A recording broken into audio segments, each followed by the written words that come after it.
Alain Bolodjo, est-ce que Oza capable Oye la biso programme wana ya 100 jours oyo zali nango oza falsifié na oza na excédent to tia yango sur table to décrypter yango point par point ndeko langai ata sikoyo soko lingi na yelio soki po lingi ke esa ma bien bo porter bataille de pes va porter nga plainte n'a qu'elle devant les juges n'a démontré bino que dans la conception déjà il y avait souci, il y a beaucoup ça. Na mona monsieur Félix c'est d'être arrêté. On va pas information, na le bagage licolo. Parce que quand même na monsieur Félix c'est que ça la pacte avec les autres. Oh, nyon soit contrarié à cause maudit, ils sont maudits. C'est l'embêtement de toi. Ah ouais, il y a état de droit, il y a droité. Dans un état de droit, on respecte la loi. Oh, il y a un règlement des comptes. C'est-à-dire que nous avons une crise des ménages. Mais c'est Kabila dans la maîtrise de la justice, moi une partie de la justice, mais c'est Félix c'est qu'il s'est créé aussi de l'espace, l'appareil judiciaire, bah comme il faut utiliser justice pour se rendre de compte. Mais biso justice de la Koluka, il a dit justice elle est impartiale, justice elle est que t'as la texte et la loi et notre deal. De on a Henri Magie à Ibambo à l'état. Henri Magie à l'Obarababilo comme moi peu prena o yo. Na kama Henri Magie outrage au chef de l'État, yo batika ko yo ba dolba yo ça Raja Kabila. Parce que bilo yo Henri Magie ça Raja Félix. Bilo Henri Magie ça. Tenga na Henri Magie toi la même approche. Outrage au chef de l'État. Tenga na Henri Magie toi la même approche. Tant yo zo lo ba que Félix Sekela azali invention. Ozo mo tika ba même mokara. Yo konika ba mona. Eh kasi anzo ba mukoto comme la justice na démontrer. La première personne à avoir posé l'acte, même si on a dit la gestion à désordre, il a dit M. Félix Tshisekedi. Tout simplement parce qu'il n'a pas maîtrisé la fonctionnalité de l'État à gérer Bisso le roi parti politique. Kabila a donc considéré qu'a créé monstre. Alors il a éliminé monstre sur l'échiquier politique. Monstre a éliminé Kabila sur l'échiquier politique. Guerre n'a pas ce que que le pays ne fonctionne pas. Mais on a une nouvelle madame ne pas félicité. Lui il agit et puis il réfléchit par la suite. Et bien sûr, il a protégé le pays. Bino bateau bazako soutenir Félix qui na mutema malamu botika na mutema bino malamu. Moi j'aime le pays plus que Félix. Vous aimez Félix plus que la population congolaise, c'est à vous de faire le choix. Ils ont créé une nouvelle maladie au bas du faut pas mettre ça en ango, c'est qu'on appelle Fachikungunya, une maladie qui paralyse les institutions, une maladie qui tue l'État, une maladie qui amplifie la situation de la pauvreté de la population. Voilà.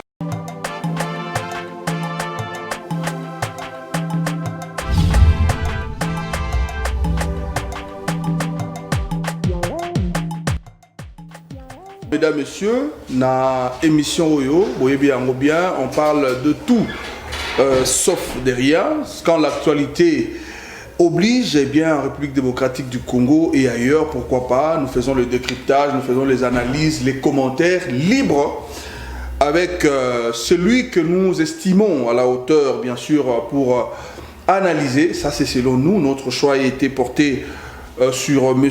Alain Bolodjo, qui n'est plus à présenter. Donc ici et ailleurs, comme Alain Bolodjo, par rapport à l'argumentaire, par rapport à l'analyse, parce que il y a mutu sonité abanga na mutu te ya lobaka ndenge ya zali ko monde la makamazali ko kembe parce que des fois il faut avoir ce courage là il y a rozala sur peu conséquent na makambo zali ko lobazali congolais pourquoi pas à exprimer opinion na ye ndenge zali ko monde la makamazali ko kende parce que batu mingi nyamu nyamoleki ba message au kende autour du pot lui c'est pas comme ça na habité sur zali nature il y a province zali ko appartenir il y a le bara tout droit ndenge likambo le kazara na froid na misute alors ndeko Alain Bolodjo mbote na mbote ndeko ngai mbote na balandi na sepeli na invitation en tout cas tout ça effort to le bao et singetolo. Voilà, Togo Solo la Penza, actualité Namboka Nabiso Congo et pas Itotika Kiango, tant que pour la dernière fois dans l'émission Awa. Et Soukela qui, et Sengela qui basa la motion, la pétition, pour la déchéance, il y a premier vice-président, il y a Assemblée nationale, Ndeko Jean-Marc Kabound, Bisoban Sotoye Biete, Ndeko Oyo, Azali Pena Ténor, na Otali Coalition FCC Cash. Pétition EKI, Jean-Jacques Mamba. Ti le loyo Jean-Marc Kabound fauteuil et tikali vide na lingi to analyser na nous batena ya aboutissant par rapport au Cambo. D'abord l'échéance il y a Jean-Marc Kabundi au sali lecture nindango. Bon, on a allé penza parmi bateau c'est Peli. Ah bon? C'est Peli vraiment pour plusieurs raisons. Bien que la motivation y a bateau vota qui est allé partager n'angaïté, mais ce qui est vrai raison mingi en tout cas tous allez que partager na bango. Et là comme on de konanga ils allé vrai ils allé que pour na comme député d'après l'esprit à loi, d'après l'esprit à constitution, il faut aux à la élu par le peuple. Mais pour nous comme vice-président, premier vice-président de l'Assemblée nationale, il faut aux à la majorité parlementaire. Ok. Or, en réalité, l'UDPS n'a pas de majorité, encore moins le cash. Parce que on y a surprise ensemble, à peine dans les 50. C'est-à-dire que c'était impossible. Na M. Kabound a comme premier vice-président. Il a fallu que Kabila, il y a ça rassemblant na miso batukola kisake a combattre Kabila alinga. Parce que Kabila Lali, le chef l'autorité morale, ce qui est morale, Binonde Boyebi, il y a FCC. Le FCC a sa majorité. Félix Tshisekedi est une invention. Il y a M. Kabila. Kabila dit pour travailler nae Marlamo et Sengela qui va pesa Mutumoko à le point focal. Il y a partenaire, il y a Kabila na bureau. Ne Kabila est bizarre, pesi mot d'ordre. Na ba même bon, na bateau balandakaye na sima ba commissaire M. Kabound, premier vice-président. M. Kabound a eu à négocier ses postes bien avant. Parce que dans le Baka, Kabila est le distributeur de cartes.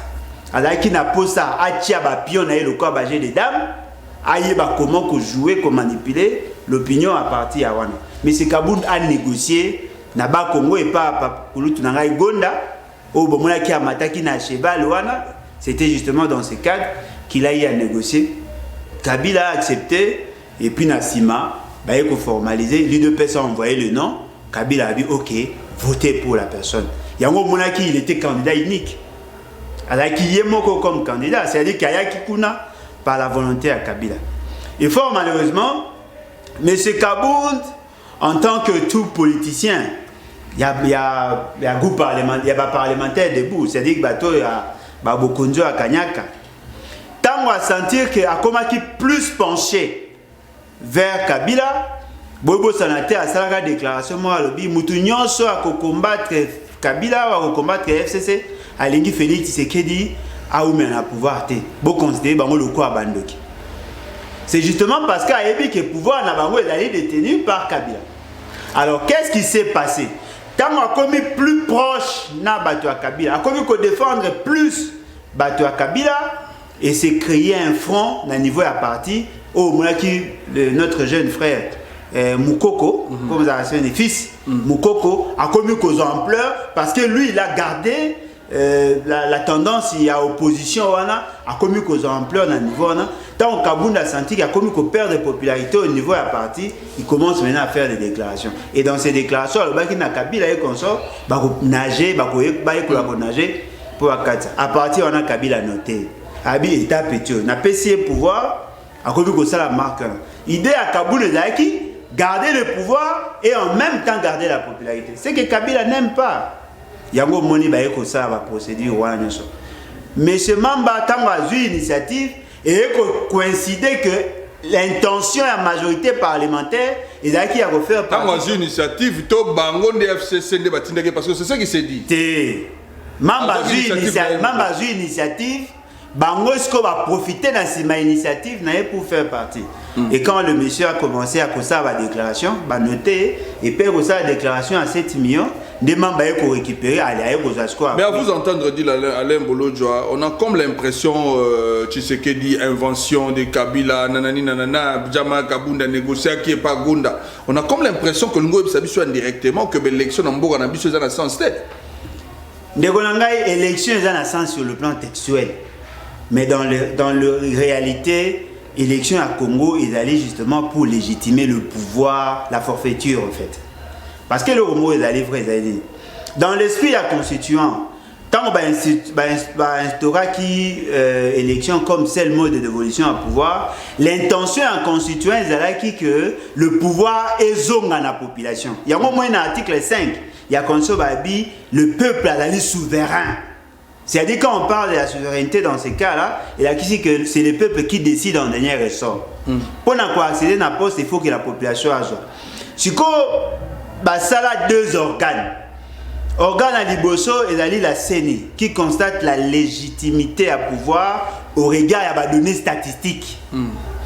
Et puis la Cour constitutionnelle qui constate la légalité à pouvoir par rapport à la texte, la loi électorale surtout et la constitution pour la si le nombre obtenu il y a ma voix et la ligue conforme à la loi. C'est ce qu'on a créé. Mais bien sûr que ça non élu sur le plan statistique. Légalement non digne à légalement présidenté. Mais la seule volonté à Kabila est comme Sabatou n'a pas poste et bon ba commenter. Il y a besoin de banane.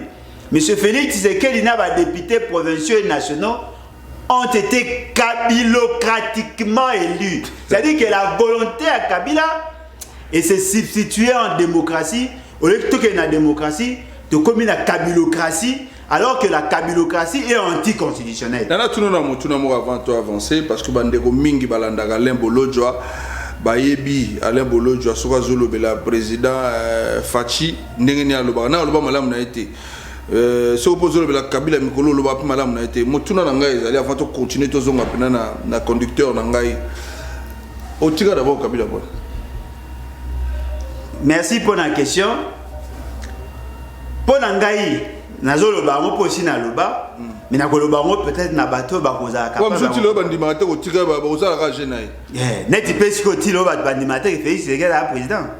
Et là quand ils livre ils dit que pour Nangaï Kabila azali le quoi azali le ko la kinini. Ba tout soki boké na YouTube bokomona na loba yango déjà ka. Azali le ko la kinini. Kinini ba pesa kango na ngongo mutu azali na maladie ya malaria. Le Congo est une maladie ébélée. Parmi les maladies, nous avions la malaria institutionnelle. Kabila a allé à mer, a allé bololo, a allé là comme on a fait tité. Bazui, bapesi, administrer mutu, bapesi mutu, kini na mela. C'est-à-dire bapesi Congo malade, bapesi kini na mela.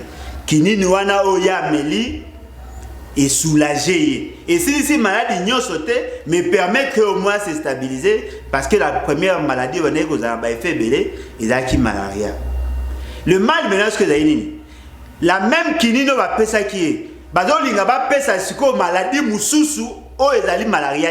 C'est-à-dire que vous avez une maladie belée, vous soignez kinine. Vous soignez malaria et si, mais vous continuez à faire le même produit, na idée que le co est qui ça qui n'a malaria, donc il qui s'appelle la maladie moussous. C'est-à-dire que pour Nangaï, Kabila c'est un produit expiré. À ça qui t'anaye, non seulement qu'il a commis à varier, impropre à la consommation, au regard et à durée, et aussi par rapport à contexte. Le leadership pour Kabila Jouaki, c'était justement pour nous amener dans ces réformes. Okay. Mais quand il y a processus à développement, il a failli parce qu'il a beaucoup d'institutions. Même M. Kamere, si vous n'avez pas confiance à 100%, vous avez Kabila. Vous avez un point de vue de Kabila. Mais ça, parenthèse, au Kangi. Oh, il y a une parenthèse, il y a une parenthèse. Ah, mais vous avez une parenthèse. Non, mais ça, il y a une parole. Voilà. Alors, Kabunda tiki poste wana alongwe selon yo ndenge batiaki balongo lié mais tu as remarqué na niveau il y a UDPS on dirait ba zongeli politique na bango chaise vide parce que babaki mutu muso akozala on a mais apparemment ba comme ko changer bazo linga susu ba occuper poste wana mais ba ndeko majorité ba sengi mutu ba ko tia na poste za la mature et puis za na sagesse ndenge makambo za ko tambola wana ezo mona ngozo kendeni ndeko nanga eza crise des ménages eza ba distraction wana. Notre pays n'a pas besoin de Kolinga Okuta, comme on est l'ongiloko à Kabound, ou bien l'ongiloko à Félix, c'est qui est de la tête à l'institution. Notre pays a besoin de changement. Le changement est d'aller locaux, il faut bisogner sur tout travailler, et je crois que la vision à changement est bannie dans la constitution. Et là, on a dit ça va découvrir il de paix c'est dans le mensonge. Badali bateau, botama na mensonge. bazali bato yo bakokaka koloba vérité te. Ndeko nanga bandima ko vivre pendant 5 ans dans le mensonge et puis va vivre 37 ans dans le mensonge. Yoka eloko moko ndeko nanga. Alain Bolodjo. UDPS n'avait pas de majorité parlementaire. Or, la Constitution lobby, c'est lui qui a la majorité, a les membres du gouvernement, a les entreprises publiques, a le Parlement, l'Assemblée nationale ainsi que le Sénat. Bango ba lobby, loko ba longoli Kabound, ba boyi, ba gocha mutute. Mais ba su kawana te. Ce qui va y avoir même ma réflexion dans bango musika. Ba loba ke loko ba longoli Kabound, biso na bino nous sommes plus en coalition, to vivre en cohabitation. La moindre chose de cause à Nini.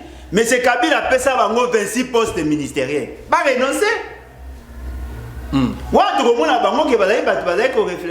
Conséquent. Comment voulez-vous, Bolobi la Kabila, Azali Mojali Sinabino, que Boboy poste, il y a président, premier vice-président, Bocha Moutumusu, il faut un Kabound. Ce qui veut dire que vous côté en antagonisme avec Kabila. Mais la moindre chose, bon renoncer, ça appelle ça bino. Pour 23 postes, on va payer ça on a cash, on va continuer. Mais pour la Kabound, et puis il faut qu'à Kabound. Ce qui veut dire que IDPS ouana, mutu moko akoyiko le Kabound na maïla zate. Oh Kabound, c'est notre jeune frère. C'est indécis. Donc na kati ya IDPS ndenge bazalaka wana mutu azata grâce à aux gradués, to licencié zate il faut ka bocha des. Balbe asala ne ba formation mususu bandeli na droit, na droit mususu déjà. Les konangai, ba sala rappel fort. Bino botanga ka na place ba ko vérifier te. Atanga Lubumbashi, aya na palmarès. C'est la moindre de choses. Aya atanga na fiche à cotation. Maintenant, c'est maintenant que vous évoquez ça. Tant que vous candidature, en les cas qu'on n'a pas évoqué ça. Non, mais c'est ça le problème. Pour être candidat député national ou président de la loi dit quoi? La loi dit il y a 3 documents essentiels il faut déposer. Okay. Soit, oui, na diplôme sanctionné, études faites. Soit une expérience, document sanctionné, expérience professionnelle, ou soit un document sanctionné, expérience politique. Hier, na mo kozina ba une expérience politique. Batika ba diplôme ta. Donc on a un diplôme exact. Batika diplôme ta. Bon le candé. Mais les gars parce que c'est conforme à la loi, ba ces documents ils ont attesté que va ça la politique pendant 5 ans. OK. Si go on y a marque. Est-ce que vous avez imaginé dans ces pays là où on réfléchit, parce qu'il faut voir l'Assemblée nationale et le Sénat, ils allient 2 institutions, ils allient différentes d'institutions président. L'institution président, on a besoin d'un moteur d'avis populaire, entre guillemets. Bien que Batia va avec critères, mais va tenir compte d'un côté.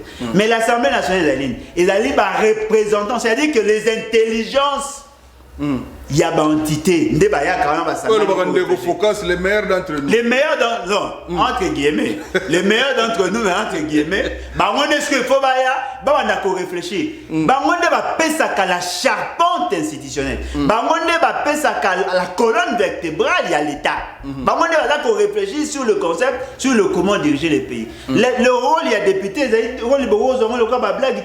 Beaucoup de choses, beaucoup de choses, non mais alors nandengo zo monde là makamuno se évoquer wa ndenge to momo na ba coup ezaki ba coup ba entre FCC na cash maintenant comme pena donc tozo bunda pena en plein jour. Quel avenir aux allez couper ça na coalition au FCC cash ndeko nanga coalition ezako intéresser bisote. Il y a une coalition de tous les dangers na loba on balambala. Il y a une coalition moko yo salami le coup la mariage moko incestueux, c'est-à-dire que bano ba robota mana ba de amodi et ce qui veut dire qu'il n'y aura rien de bon entre M. Félix Tshisekedi na Kabila et donc ils allaient passer ils allaient tant on va s'entretuer ils ont créé une nouvelle maladie il faut pas mettre ça na ngo ce qu'on appelle Fachikungunya, une maladie qui paralyse les institutions, une maladie qui tue l'État, une maladie qui amplifie la situation de la pauvreté de la population. Voilà. Ce qui veut dire que tu veux que Satan a bisoté, tu mets à Ramassolo à coalition FCC Cash. Par exemple, on a dit sommation à FCC na Cash. Bah, quand même pas 10% de la population. Alors pourquoi tu veux la rata et pas na bango? Tu veux la rendre sur ba méfait na yango sur biso. Ngai nazali parmi bateau ba monaka. Monsieur Kabila et M. Félix, c'est que leur place est en prison. Voilà. Voilà, c'est le point de vue. Il y a Alain Bolodjoa, Ouazali, invité Nabiso, nous sommes engagés. Voilà, merci en tout cas, Tozaro Koba. Alors, on a aussi fait un constat. Namboka Nabiso, avant attaquer Makambo, il y a annulation d'ordonnance, il fallait qu'on annule l'ordonnance et nommer Ilunkamba, et puis invitation Tambo Mwamba, et puis réouverture à Babar, restaurant, et puis totale économie après Covid. Mais tu as remarqué l'IWA, na Congo 2020, au année de l'action, on a l'église va prophétiser, qu'il y a année de bénédiction, de voyages, mais c'est pas ce qu'on est en train de remarquer. Nazuli on a les locaux de ça dans l'IWA hors Covid, famille va déclarer. L'IWA a souhaité présenter la condoléance à la famille à Palou. Donc on a celui qui disait moi il a fait Antoine Gizenga Autokufa, secrétaire permanent à Palou Autokende. Mais au niveau de la présidence, Batouba Koufi est belé. Tout le monde porte-parole, il y a chef de l'État, Nderoka sont moins Makoloba été. Et ça n'a pas poison, la mère publique, la mère publique, le qui a poison, pas d'autres coups chaque jour, mais il y a le lobby, et ça n'a pas poison, et ça lit Covid-19. Tout le monde, on a juge Yanni, ou Azala qui n'a procès lundi, procès à Kamere, mardi à Koufi, la mère publique poison, bah ça l'autopsie, le résultat autopsie est posé problème.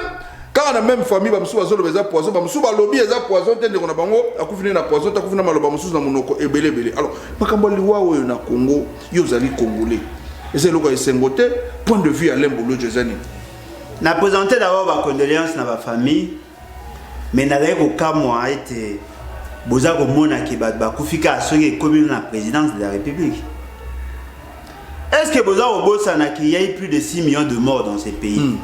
Oh Bakoufa. Justement parce que Batouazaki n'a pas ça qu'on doit pouvoir par la force.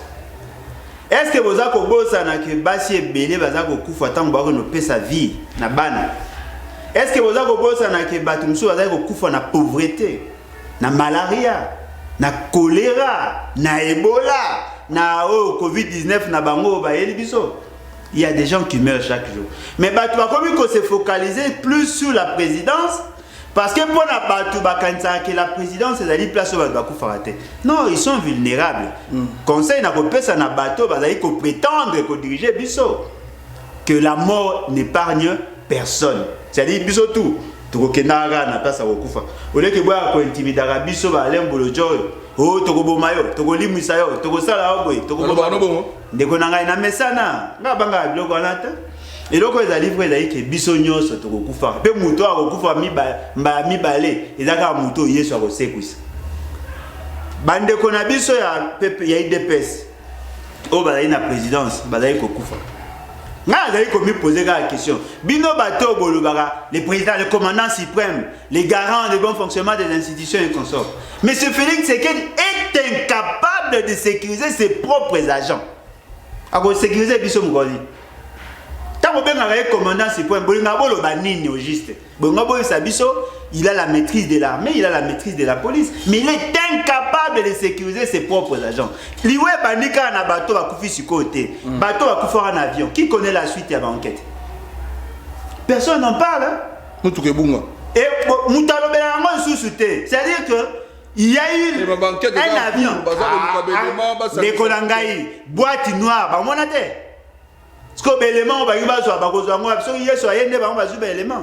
Monsieur Félix Tshisekedi est incapable de sécuriser ses propres agents à la présidence. Bah, PPLT, car 600 et quelques. Mais il est incapable. À vous sécuriser 89 millions. Bandeko ba koufi, bah oui, ba koufi na Covid. Ata soki ba koufa na poison. Connaissant bandeko na biso ba kolobate parce que baza koyeba que soki ba lobi poison, il a qu'ici que baza faible. Il faut pas ba Covid, mais soki bandeko ba koufi na Covid. Gloire à Dieu. Nzamba a koumama parce que ba koufi na maladie. Mais soki ba koufi na empoisonnement ndenge ba bazolo. Ou bien soki ba bomi bango. Ce qui veut dire que le pouvoir à Félix, c'est le pouvoir inutile. Et ça, dans le cadre, que nous avons quelqu'un qui est incapable de sécuriser ses proches, mais qui prétend sécuriser la population. Pendant M. Félix, c'est qu'il va tourner la Covid. Il y a des drapeaux des autres pays chez nous. Na Angola, il n'y a pas longtemps, la semaine passée. Les Angolais nous ont attaqués. Il y a eu agression. Personne n'en parle. La Zambie, même chose. Ok, na RCA, insécurité. ok, na Otuele, ce qui veut dire que nous avons quelqu'un à Salah Miu na à lamentation. Il y a les larakat. Félix, il y a les larakat. On va empêcher. Non, monsieur, il y a la constitution. Pouvoir l'État a fait ça, il y a la constitution. Apprends d'abord à sécuriser tes collaborateurs. Et puis à nous sécuriser. Moukomso, M. Félix, c'est qu'il y a la présidence, même sentinelle à Kimi. Et comme le président, c'est comme il était inscrit à moi, mon roi, et c'est alors que la présidence, c'est la première institution où on doit se sentir plus en sécurité. Voilà, tout ça, on a dossier mort, et sous juge Raphaël Yanni. Oh, il peut lobby ça, Congolais, il y a monde entier, Congolais, il y a des étrangers qui sont l'actualité à Congo, il y a la mort mystérieuse, si on peut l'appeler ainsi. Lundi, il y a un procès, mardi, à Moussala, entre la nuit de mardi à mercredi, à Koufi. Il y a poison. Ça, l'autopsie, l'élo Togoyoka. Mutu asala ko autopsie na Kangolo akufi eza ko lobama et puis il y a pas de résultat bimi résultat c'est comme sous problème bam sous poisonté likambo pozo lobela ngone eza pas politique ndekolangai il y a un philosophe à Loba, un philosophe congolais à Loba, 1 minute avant la mort Moutazara toujours vivant. C'est-à-dire que tant que tu spécules sur les raisons à mort, c'est justement parce que dans nos habitudes, tu as intégré notre dimension. Ça n'a pas été respecté. 34 millions de dollars pour la réhabiliter 139 écoles. Ndekonangai basali musala malunga te bazu ba projet ezaki ya kala période ya Chibalana badibanga batia ngo na liste. Ba prévoir qui 57 ndekonangai na émission ko ezaki des pillages systématiques. Bazu 57 millions de dollars pour des logements. Na loba ngo abatu andimanga te le bomoni. Puis c'est qu'il a tenu un logement social, na 38 000 dollars. Ndekonangai logement social dans un pays pauvre, 36 000 dollars. Alors que ceux qui vous savez même briques à dos, vous pouvez avoir les maisons, oh que tu as des moellons, baba de fer, tu as na zélo, tu as na ciment, tu as na nzete, tu as na sete, tu as na tôle, tu as na main d'œuvre. Mais il y a quelque chose il y a 38 000 dollars. Il y a 2 chambres, salon, cuisine, salle de bain, mon na 38 000 dollars au logement sociaux. Et puis, préfabriqué. Alain Bolodjo, est-ce que Oza capable Oye la biso programme on a 100 jours Oyoza inango Oza falsifié na Oza na excédent to tia yango sur table to décrypter yango point par point. Ndekolangai ata sikoyo soko lingi na elio. Ce qui peut lingi que et ça m'a bien beau porter bataille de peste va porter nga plainte. N'a qu'elle devant les juges, n'a démontré bino que dans la conception déjà, il y avait souci, il y a beaucoup ça. Et là, on me suis pénabini, 34 millions de dollars dans l'éducation. Et bon, on va réhabiliter, l'école va réfectionner. Bozo qui pète. Ce qu'on suit, n'a qu'à domaine à transport, 65 600 000 dollars. Oui, bon, qui va moderniser pour l'académie. 600 000 dollars, bozo yo quand les alignes. Et là, qui bon, va ça la étude. Bozoka, étude, il y a faisabilité pour réfectionner un autre port. Mais Basali, c'est 65 600 000 dollars. Baké dans le domaine énergie, 19 millions et de poussières pour la SNEL, 19 millions et de poussières pour la régie des eaux. Bazui, Oyo, Tobane Koloba et énergie, Moussou Bazar Kolobate. Et bon, on va tomber centrale électrique à base de gaz, na Mwanda Awa avec Perenco. 180 millions de dollars disponibles. Bon, ça va. On va te promettre, téléspectateurs, que après ce numéro, le numéro qui va venir après, vous avez le numéro Alain Bolodjoa, carte sur table. Tu retiens tableau, il y a un programme à 100 jours. Parce que ça, je suis moi confusion, et le programme à 100 jours, il y a 100 jours. Tu retiens un messa, il y a un chiffre, tout le béla. Mais est-ce que nous avons un lobby, procès à Kamere Gozalate? Apparemment, tout le monde est net.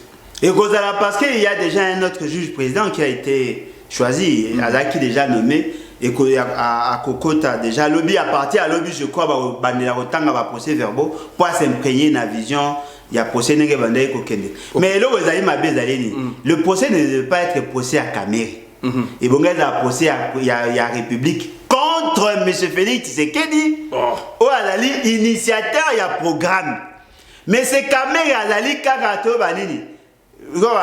Bapir batunaye bato ba accompagner qui est na forfaiture ou ba accompagner qui est na mafia wana. Mais fort malheureusement toute la République voudrait assez que bataka mamusu Caméré. Caméré bo beta masola logements sociaux et le reste.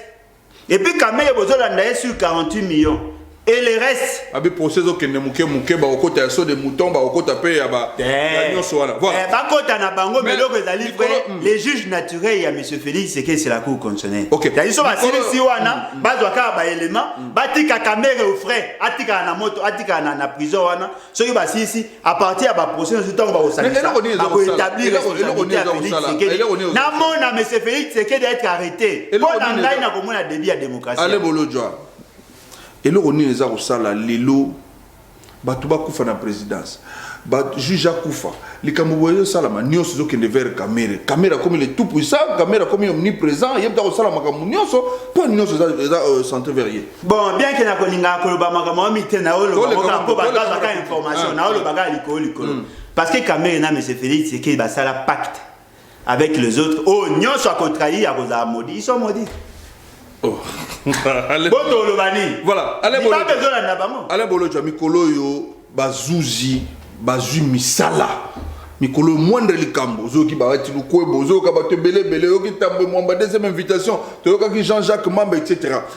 Oza d'accord ou pas quand Mabunda dit to comme on dirait na République des juges. On dirait ba juge ne ba zo sala loi mikolo. Ba juge écoute na zo mo ne ba ça ça bien théo. Parce qu'en réalité, tout le monde devait être en procès. Nous avons imaginer que nous quoi Kabila. Ah ouais, il y a un état de droit. Il y a droit. Dans un état de droit, on respecte la loi. Oh, il y a un règlement des comptes. C'est-à-dire que nous avons une crise des ménages. Mais c'est Kabila là, la maîtrise de la justice, moi une partie de la justice. Mais c'est Félix qui s'est créé aussi de l'espace, l'appareil judiciaire. Bah, comment il utiliser la justice pour se rendre de compte. Mais biso justice de la Koluka, il a dit justice elle est impartiale. Justice elle est que la texte et la loi et notre deal. Parce qu'en réalité, tous les dirigeants congolais et bon gars ba na procès. Mais tout le monde a procès à Kabila te. Tout le monde a procès à Kamita tout te. Tout le monde a procès à Mina Kouté. Tout le monde a procès à Kalev te. Tout le monde a procès à Bao tout ba gérer. Ces bandits peut-être ça va venir petit à petit. Ba ko sala pe nyoso mbala moko te ko ambure mo. Bon gars ba na likolo. Moi des anciens basambisi Kabila. Basambisi Félix. Après ba niko kita. Basambisi oyo, basambisi ezo kita. À partir ba banga. Voilà là. Il va ba na bateau ya se. Mais maintenant ko imaginer. Bazo bisa sur état de droit pour bakangi Henri Magie. Henri Magie a ibambo à l'état. Henri Magie a l'obara biloko moka pepre na oyo. Na kama waso Henri Magie outrage au chef de l'état, yo batika kono yo ba yo sara Jacques Kabila. Parce que biloko yo Henri Magie a sara Félix. Biloko Henri Magie a sara. Tenga na Henri Magie to la même outrage au chef de l'état. Tenga na Henri Magie to la même approche. Tant yo zo loba que Félix Tshisekedi azali invention. Ozo motika ba même moka yo konika ba mona. Kasi anzo ba mukoto comme la justice na démontrer. Non, on va démontrer. Monsieur Félix Tshisekedi Henri Magie à lobby. Shadak à Loba. Oh, Moussoussouani, Dunia à Loba. Fayulu à Loba. Basango à Loba. Mindele à Loba. Kabundi, Yemoko à Loba, on a stade. Ce que vous avez à Loba, n'est pas possible ce pouvoir à vos salaires.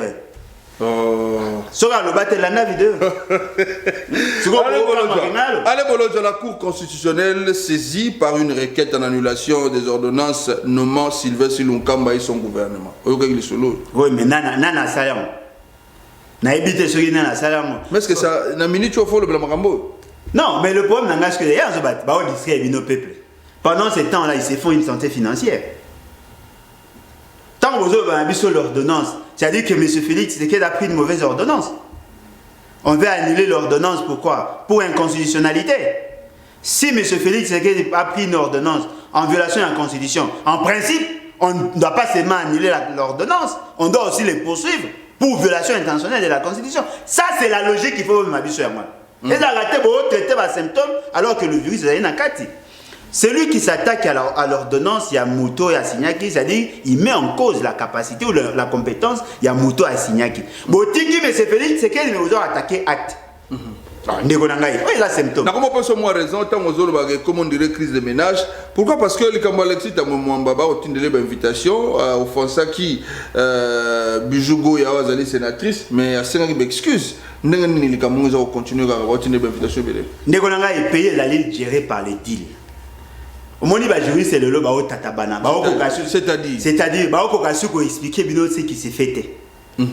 Il explique ce que c'est non na niveau nazo pesa ka e ko zapeka selon ngai zoka na niveau na ya procès Jamal et consort na Kamer ba poser monsieur Kamer question ba bi monsieur Kamer tu as agi dans ce programme en tant que qui? Ah mais en tant que directeur de cabinet accueilli nani le procureur a signé abino Azonga, vous posez les avocats de la République. Azonga, vous posez une question. En dehors d'être directeur de cabinet, tu as agi en tant que qui? Il dit j'ai agi en tant que. Non, j'ai agi en tant que directeur de cabinet. Bah ouais, non, tu avais aussi agi en tant que superviseur. Qu'est-ce qu'il lui dit? Il dit est-ce que ça est incompatible? Effectivement, ils sont incompatibles. Expliquez-nous. Un directeur de cabinet n'a pas compétence en matière de gestion au quotidien du pays. Un directeur de cabinet ne peut pas gérer un programme. Mais par exemple, justifiant une période d'urgence parce qu'il y avait un gouvernement démissionnaire. Non, mais la Constitution vous dit que pour que période d'urgence, il faut que l'on prenne, il faut que l'on déclare par voie d'ordonnance ces caractères d'urgence. Il y a une urgence sur les Akiani. Est-ce que s'il y a un président Azali élu, ça suspend toutes les autres institutions parce qu'il est élu? Non, le principe de la continuité voudrait c'est que Chibala Zelati Mukoloyo, un autre premier ministre qui sera investi. Le Sénégal qui Chibalandé ça la bien sûr, parce que si Chibala qui n'a gestion, le contrôle allait être facile. Donc si on te comprend bien, il ne faut pas balanda mais il faut balanda mais tu peux ça qui va charge. Mais bien sûr. Et là on a lobby pendant plus d'une année, la même chose yangwana. La première personne à avoir posé l'acte la gestion à désordre, il a dit M. Félix Tshisekedi. Tout simplement parce qu'il n'a pas maîtrisé la fonctionnalité de l'État à gérer biso le roi parti politique. Tant que vous avez makambo yaba ndengembo que zako tambola makambo ya Alexis Tambwe Mwamba et consort. Nazo bisaon de konangai. Aujourd'hui, les cours et tribunaux, l'armée, la police, ils allaient gérer par rapport à deal. C'est-à-dire que bateau va aller pro Félix Bazali, bazali va pro Kabila Bazali, n'est-ce pas l'armée quand il y a FCC Zali. Quand il y a cash, la justice, sur le plan textuel, mais en réalité, déjà vers une crise militaire. Vers une crise militaire. Prophète de malheur. Quand on a eu ça, na saba émission na yo na bino awa na esa no mba programme à 100 jours bochanga kate inana pour pesi na raison et donc les livres l'armée a divisé, la police pro cash pro FCC, la justice pro cash pro FCC. Ce qui est magistrat a attaqué Mouto Kabila za pour protéger, Kabila a réagi, il bloque.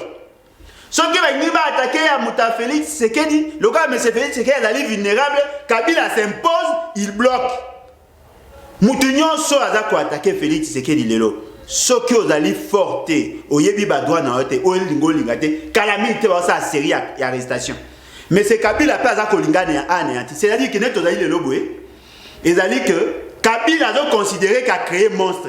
Alors linga éliminer monstre wana sur l'échiquier politique. Monstre a linga éliminer Kabila sur l'échiquier politique.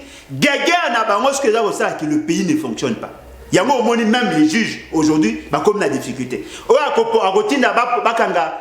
Jean-Jacques Kimamba. Kabila le non, Jean-Jacques Kimamba va été pour par rapport à la procédure. A déclenché yaye. Oh, kuna il a apporté tant Mwamba juste na plainte. Tant Mwamba le cas il a pareil à ma casse, a bloqué. Le cas va faible, c'est-à-dire que bateau va aller protéger sous les mamelons à Kabila, va aller plus protéger que bateau va aller pas et pas. Voilà, tout sur les politiques.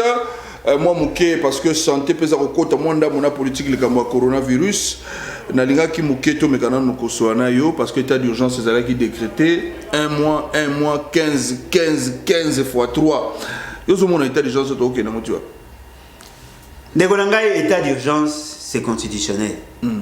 La constitution savait que tu dois connaître biloko ya marque wana. Mais là que livre l'intention ya ba constituant et zate intention ya lelo.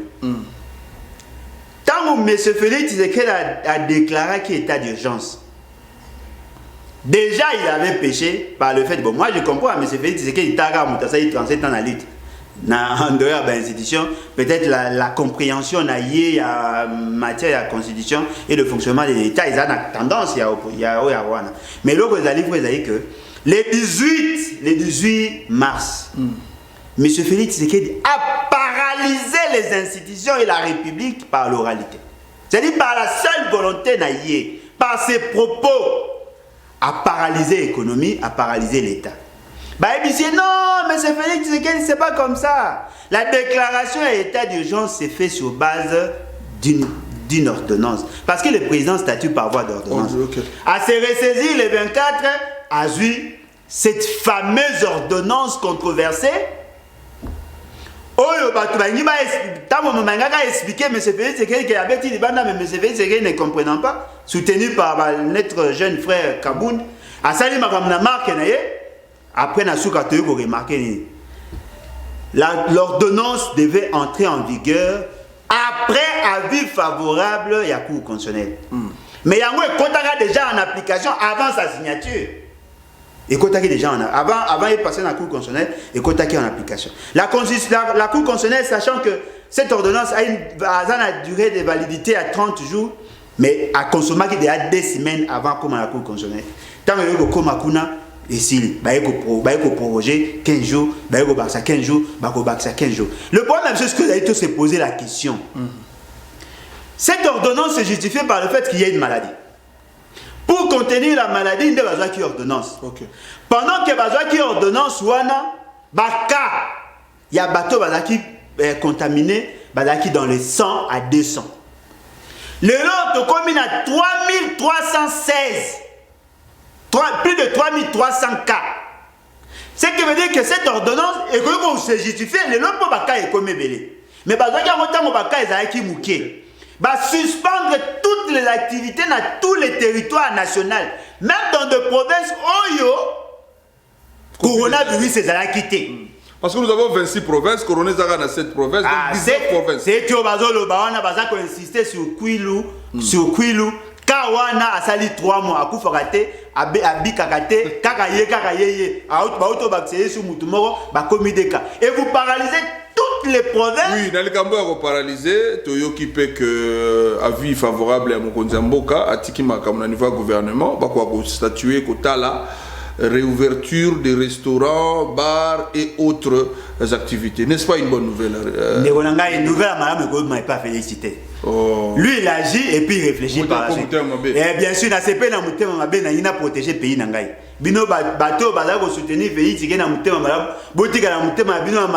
Moi, j'aime le pays plus que Félix. Vous aimez Félix plus que la population congolaise. C'est à vous de faire le choix. Mais là, qu'est-ce qui va justifier la réouverture? De lors que tant que tu as qu'il y a 20. Il y a économiste, il y a dit que Batali moi bantre feu kota mais biso na économie to agisaka nanu te to réfléchissaka avant pour to agir. Tant on a le bagi qui a bakanga ba province cité. On m'a traité de tout et de rien. La quasi-majorité à bateau bazara na Kinshasa, ba binga haineux, tribaliste, jaloux et consort. Comment voulez-vous te connaître 9 cas, il y a Ebola, 10 cas, il y a Ebola, 11e yango yé. 12e pratiquement parce que 2 provinces sont infectées. 10e yango, tu as 10 cas, il y a Ebola. Jamais on a fermé les frontières. Bon, peut-être frontières parce que les pays voisins, jamais on a paralysé les activités. Monsieur Félix Tshisekedi, n'a pas konzo à Kanyaka Oyo, à Kanga, n'a pas église. Na ba terrasse, à Kangara Koutou na ba pharmacie sans le savoir. Dans toutes les provinces, comme que toute l'économie est qui paralysée, justement parce que les Congolais ont maladie. Voilà pourquoi je dis le corps va qui 20 à Kangi, 3000, bah comme 3000 à Fungola terre. au moins qu'il y a une contradiction, c'est-à-dire ils ont la qui par mimétisme le cas à Congo. Non, tu comprends que maladie tu peux éradiquer on balamote mais tu peux vivre na ngo. Malaria ça la tête attendez, au mois d'avril, on savait que cette maladie allait continuer.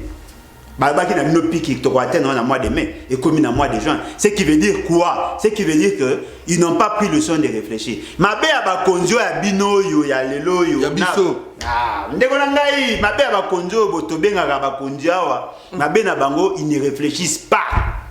Bango ba de la gare ceux qui RFI et lobby, ceux qui France a eu position, aux hommes là-bas ba suba orientation. C'est-à-dire ba tambola ka ba timo ba kendaka la queue le ya Macron. Ceux qui Macron lobby ba ke na gauche, ba ke na gauche, ba ke na droite, ba ke na droite. Ce n'est pas comme ça on gère une république. Voilà. Il devait savoir que la coronavirus ou bien la Covid, tu vas connaître la situation et d'aller plus fataliste que Ebola-té. Alors que tu as une maladie, qu'est-ce qu'on devait faire? On devait juste contenir la maladie dans des provinces. Toutes les autres provinces, à part peut-être le Nord Kivu, toutes les autres provinces ont été contaminées à cause de Kinshasa. Oui. Si tu as vu ça, tu as Congo,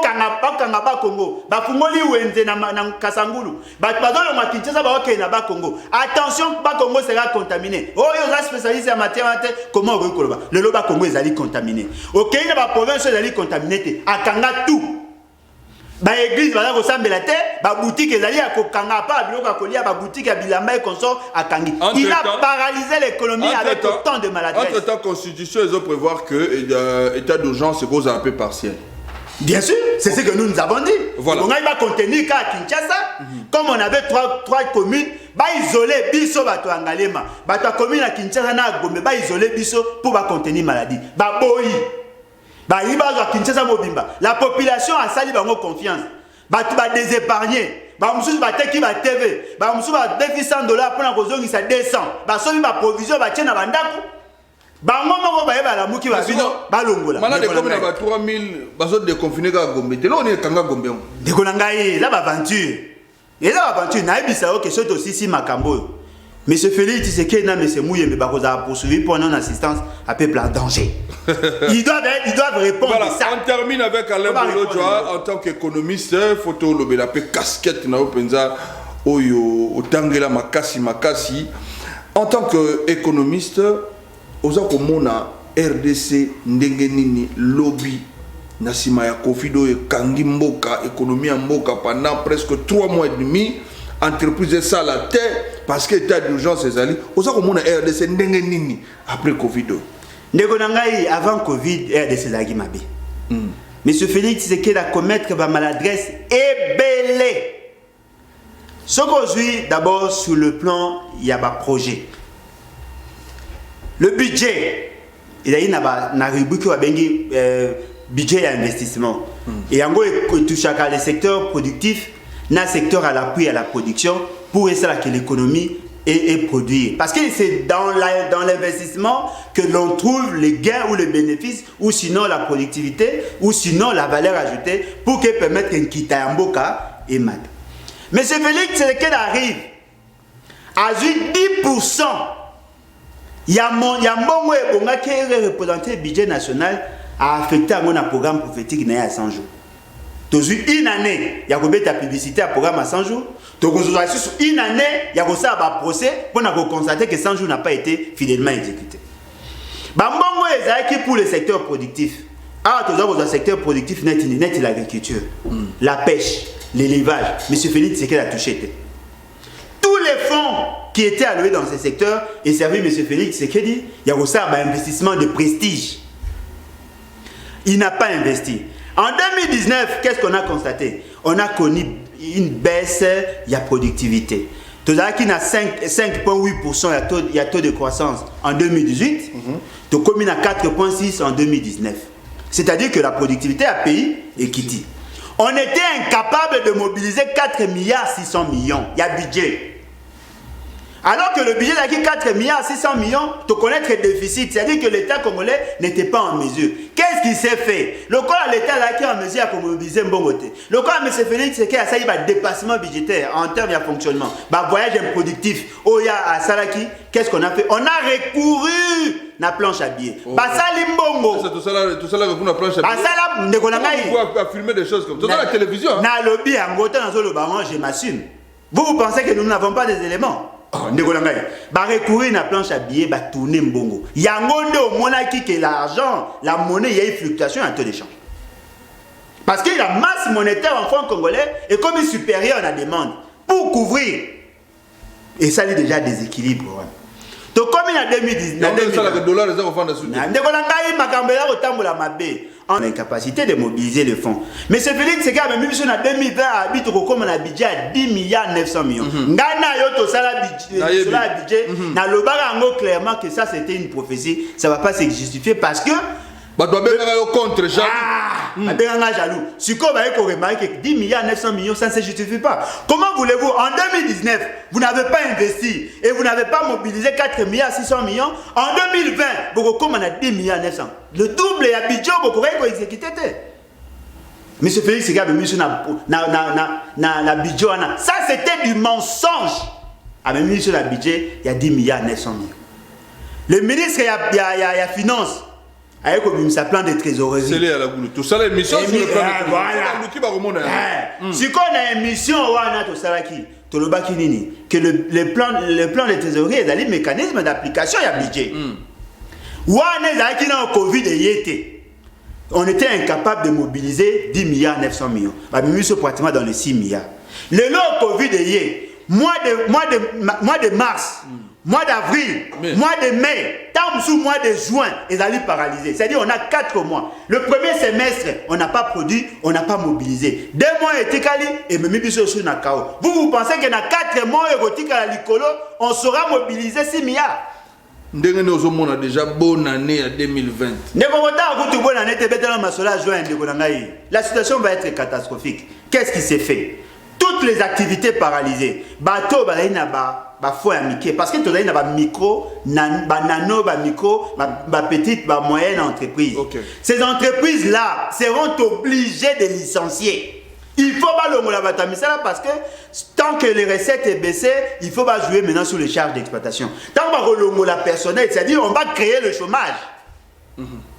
Tant qu'on crée le chômage et dans toute la République, alors que vous avez le cas à France, c'était OK, pays mon médaille contaminé. Vous avez 7 provinces sur 26. Tant qu'on va licencier, on va comme un chômeur. Or, ce qu'on a commis chômeur a commis pauvre. Parce qu'il n'a pas de source de revenus, il ne va pas consommer. Le problème maintenant, c'est quoi? Ça va toucher, ça touche la demande, ça touche l'offre. Au baki, c'est sur le colo, il y a effet à coronavirus. La crise FCC cache.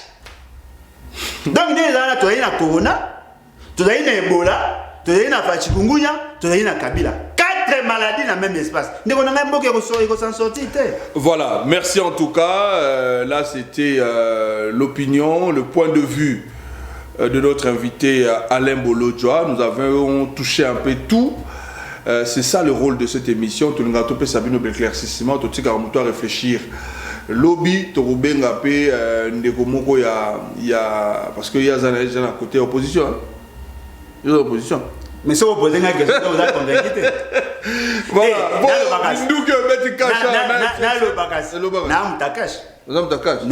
Félix. Voilà, tu as Moutakash, Lobby, tu FCC. Aya koloba po boloba teke biso to yaki ko beta minduki do pe minduki ko uta sko ko ta cash et ko beta pe ba raisonnement ba kolobelo hotel. En tout cas, merci Alain Bolodjoa d'avoir accepté notre invitation. À chaque fois, on doit le témoigner à la télévision. À chaque fois que nous avons besoin de vous pour que ko koloba point de vue na yo o hésita raté o yaka. Ezarani assurance o za na trop sur rien. Non, nga l'ingation me doit poser la question bien naya. Bien ça ko bobo ya invitation te. Oui, na boya invitation te, na boya invitation. Nous na luka misa o ya manga soute. E ga ya na manjoa. Amis ndenge na ba santé financière ala na. Yeta mzu pas profiter na ba retro commission. Po bango deux fois te. Na boza ko kolubango na programme à 100 jours. Ba mi pesa qui déjà cote pas à 5%. C'est-à-dire les abaya na ba biso 20 millions de dollars pour na COP. Ah bon? 20 millions de dollars, et puis le reste, bah, Mélibiso sur là. Bah, yanke penza. Ce qu'on va donner, na fondement parenthèse, va donner au Yarana, aux Ouango, au bord de la Ouango, va payer ça. Nazoango mingi pas na bango, mais ce qui est vrai, botanga ba document à Banque centrale, na ministère budget, beaucoup na que les pays là gérés par ba cannibalistes, ba yanke penza. Voilà, merci en tout cas. Je crois que au numéro prochain, aux Arana Bissolisus. Merci. Voilà, c'était notre ami Alain Bolodjoa, où il y a 6 points de vue par rapport à l'actualité au Congo. Restez avec nous, tout à la télévision.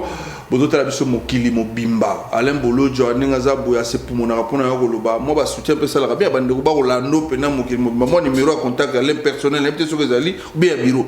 Tes alliés, il y a un peu ça personnel. Il y a un 00243 81 250 28 51. Et là on a 5 cas de kozali tant bozo tinde danga ba élément botinda ba élément il y a sûr les éléments au Facebook j'ai besoin des informations on a besoin d'un soutien en termes techniques et tout ça pour donner une bonne orientation à la communication en ligne. Voilà, merci en tout cas Tokutani Bongo na numéro prochain na invité mon sousou ou soit faire revenir Kaka invité na biso alelo Tokutani na numéro prochain. Bye bye.